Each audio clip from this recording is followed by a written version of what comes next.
Hello दोस्तों, मेरी कहानी वाले चैनल पे आप सभी का स्वागत है। तो दोस्तों, हमारी आज की कहानी है बाबी ने सिखाया ननद को सबक।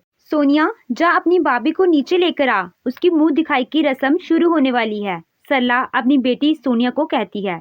जी हाँ, मैं अभी बाबी को नीचे लेकर आती हूँ। सोनिया इतना कहकर अपनी बाबी रीना को लेने के लिए उसके कमरे में जाती है।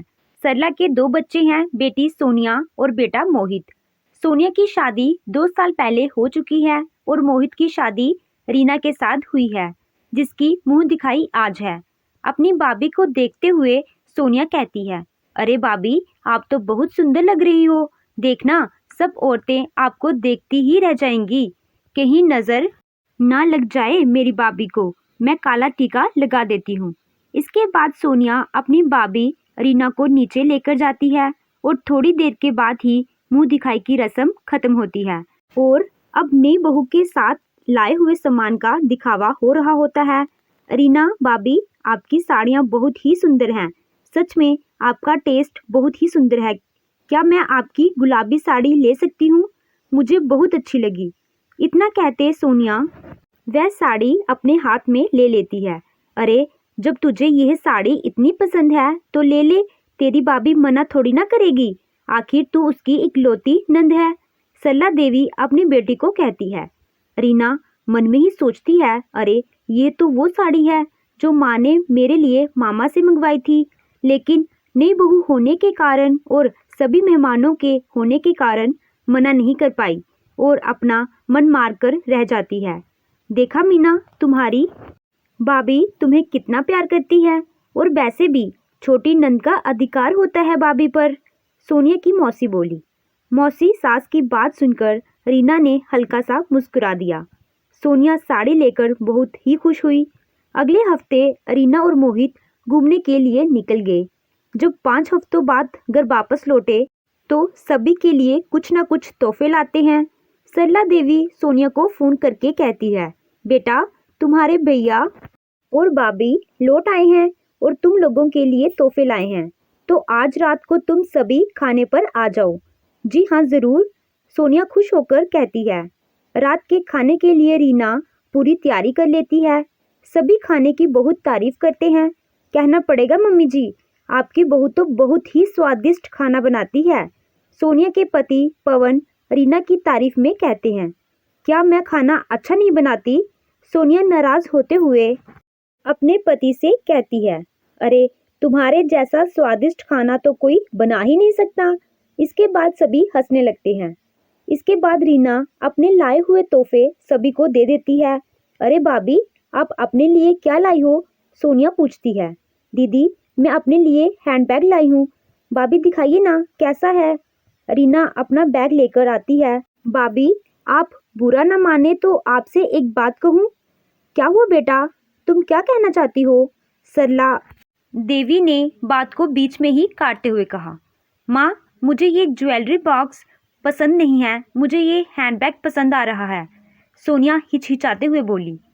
हाँ हाँ सोनिया, हैंडबैग ले सकती हो तुम, इसमें इतना सोचने की क्या बात है, मोहित ने सोनिया को कहा। रीना मोहित की मुंह की तरफ देखती है क्योंकि मोहित को पता था कि रीना ये बैग कितने मन से लाई थी। तब तो रीना चुप रहती है, पर कमरे में आकर वह मोहित से कहती है, जब आपको पता था कि ये हैंडबैग मैं अपने मन से अपने लिए लाई हूँ, तो फिर ये बैग आपने सोनिया दीदी को क्यों दे दिया? रीना, वह मेरी छोटी बहन है, अब हम उसकी खुशी के लिए इतना तो कर ही सकते हैं।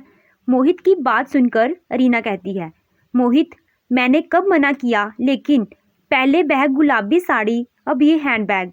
दीदी को भी समझना चाहिए कि मेरी भी अपनी कोई पसंद है। तुम बिना इन छोटी छोटी बातों को दिमाग में लेकर बैठी हो। तुम थक गई होगी, आराम करो, मोहित ने बात खत्म करते हुए कहा। एक बार मोहित अपने बिजनेस की मीटिंग के लिए लखनऊ जाता है। वहां से वह रीना और सोनिया के लिए लखनवी सूट लेकर आता है। शाम को सोनिया मिलने के लिए आती है तो सरला देवी कहती है, बेटी रीना, मोहित सोनिया के लिए जो लखनवी सूट लेकर आया है वो लेकर तो आओ। रीना एक सूट लेकर आती है और सोनिया को दे देती है। सूट लेने के बाद सोनिया रीना से पूछती है, भाभी, भैया आपके लिए लेकर नहीं आए क्या? लाए हैं, रीना ने उत्तर दिया। तो भाभी हमें भी दिखाइए कैसा है। रीना ने बात को टालते हुए कहा कि हम दोनों का सूट एक ही जैसा है, सिर्फ कलर में अंतर है। देखो माँ, भाभी मुझे अपना सूट दिखाना नहीं चाहती, सोनिया ने अपनी माँ से कहा। रीना, जब सोनिया कह रही है तो लाकर दिखा दो इसे। सास की बात मानकर जैसे ही रीना दूसरा सूट लाती है, सोनिया अपना सूट रखकर दूसरे वाले सूट लेते हुए कहती है, भाभी बुरा मत मानना, पर मुझे ये वाला सूट ज़्यादा अच्छा लग रहा है। वैसे भी ये सूट आप पर ज़्यादा अच्छा नहीं लगेगा। क्यों, सही कह रही हूँ ना माँ? हाँ हाँ बिल्कुल सही कह रही है। सरला जी ने अपनी बेटी की बात का समर्थन किया। पर दीदी, ये सूट आपके भैया मेरे लिए बड़े मन से लाए हैं, रीना ने कहा। भाभी, भैया को रंगों की समझ कहाँ, दोनों सूट एक ही तो जैसे हैं। ना चाहते हुए भी रीना को वह सूट सोनिया को देना पड़ता है। शाम को जब मोहित ऑफिस से घर आता है तो रीना का उदास मुंह देखकर कहता है, क्या बात है रीना, आज इतनी उदास क्यों बैठी हो? दीदी आज घर आई थी, जो सूट आपने मेरे लिए पसंद किया था वह वो पसंद करके ले गई, रीना उदास होकर बोली। रीना, तुम उस सूट को नीचे लेकर ही क्यों गई? दीदी ने मेरे सूट को देखने की जिद की, इसीलिए लेकर जाना पड़ा। अच्छा चलो छोड़ो, कोई बात नहीं, सोनिया छोटी है ना, इसीलिए बात को समझती नहीं है, मोहित ने बात को ख़त्म करने के लिए कहा। पर मोहित, आप ऐसा बोलकर दीदी को समझाने की बजाय उन्हें बढ़ावा दे रहे हो। क्या दीदी को अच्छा लगेगा कि मैं उनकी पसंद की कोई चीज़ ले लूं? उन्हें भी दूसरों की इच्छाएं और भावनाओं को समझना चाहिए। रीना की बात सुनकर मोहित कहते हैं, देखो मैं इस मामले में तुम्हारी कोई भी मदद नहीं कर सकता। हाँ, तुम उसकी भाभी हो, तुम उसे समझा सकती हो। अब रीना ने भी अपनी ननद को सबक सिखाने के लिए सोच लिया। उसी शहर में मोहित की बुआ जी रहती हैं, जिनकी बेटी की शादी जल्दी होने वाली है। सरला देवी रीना को अपने लिए और सोनिया के लिए साड़ी लाने को कहती है। जैसे ही रीना साड़ी लेकर घर आती है, हमेशा की तरह सोनिया अपनी भाभी वाली साड़ी पसंद करती है। शादी वाले दिन पूरा परिवार शादी में पहुंचता है। जब सोनिया शादी में पहुंचती है तो वह अपनी भाभी रीना को देखकर हैरान रह जाती है, क्योंकि उसने भी वही साड़ी पहनी होती है जैसी सोनिया ने पहनी होती है। अरे भाभी, आप मेरी जैसी साड़ी कैसे पहन कर आई हो? सोनिया ने गुस्से से रीना से पूछा। क्या बात है सरला, तुम्हारी बेटी और बहू एक ही रंग और एक ही डिज़ाइन की साड़ी पहनकर आई हैं, बैंड बाजा जैसी, मोहित की बुआ बोली।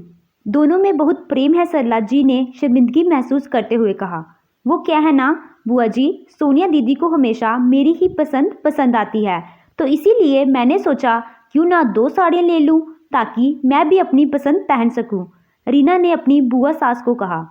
रीना की बात सुनकर सोनिया कहती है, माँ मेरे सिर में बहुत दर्द हो रहा है, मैं घर जा रही हूँ। इतना कहते ही सोनिया बाहर चली जाती है। रीना भी सोनिया के पीछे पीछे जाती है। सोनिया दीदी, मैं आपकी भावनाओं की कदर करती हूँ, लेकिन आप मेरी हर एक पसंद की चीज़ बिना मेरे बारे सोचे ही मुझसे ले लेती हैं।